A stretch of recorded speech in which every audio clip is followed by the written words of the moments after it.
Bonjour Daniels. Maintenant, on va te présenter, en fait, on va faire nos justifications pour notre contre-exemple là, Une mauvaise intervention. En fait, on va justifier pourquoi c'était une mauvaise intervention.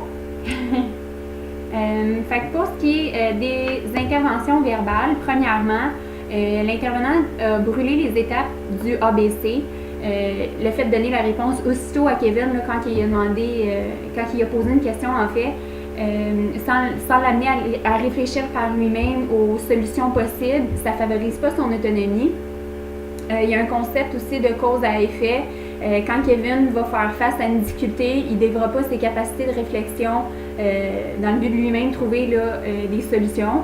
Et il pourrait aussi éventuellement se démotiver aussitôt qu'il fait face à une difficulté, puis qu'il n'est pas en mesure de trouver la réponse de lui-même, puis qu'il n'y aura pas personne pour l'aider. Puis ça pourrait l'amener aussi à abandonner là, la tâche plus rapidement. Il y a aussi le fait aussi de donner tout de suite la réponse, ça pourrait le mettre plus souvent face à un échec. Par exemple, en examen, il n'y aura pas toujours quelqu'un à côté de lui pour l'aider, puis il n'aura pas développé sa capacité de réflexion, fait qu'il mettra moins d'efforts, puis il va faire face là, à l'échec ou abandonner. Oui.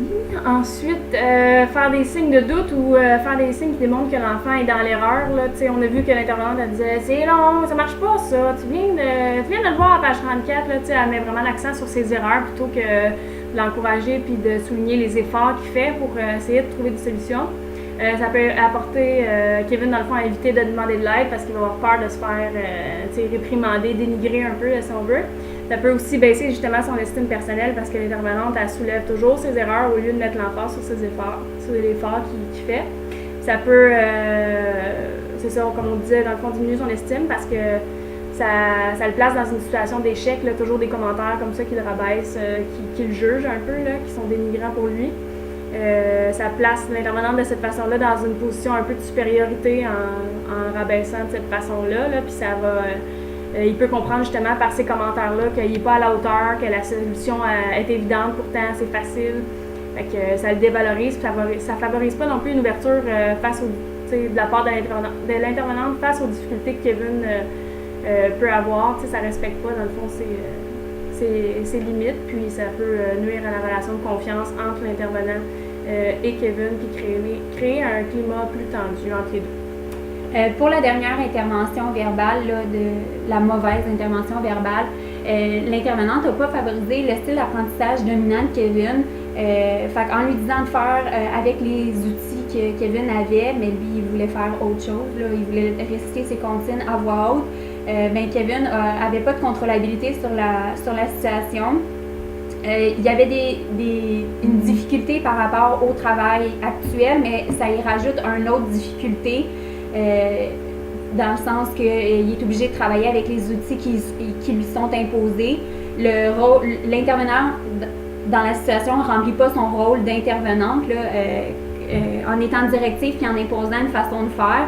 Le rôle de l'intervenante, c'est de s'assurer que l'élève ait un bon comportement, qu'il ait la motivation puis, pour faire ce qui est demandé puis que son attention soit entièrement sur la tâche.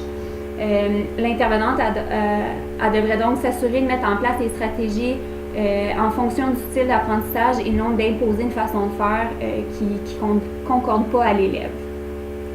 Pour ce qui est des mauvaises interventions non verbales, la première, mais dans le fond, c'était d'être trop près de la personne. J'étais comme dans la bulle de Kevin, pas mal. Là. Surtout quand à la fin, là, je l'entourais, puis je faisais à sa place en écrivant. J'étais comme carrément dans sa bulle. Fait que ça peut créer un malaise de la part de Kevin, qui n'osera peut-être plus demander de l'aide parce qu'il va vouloir éviter ce genre d'inconfort-là.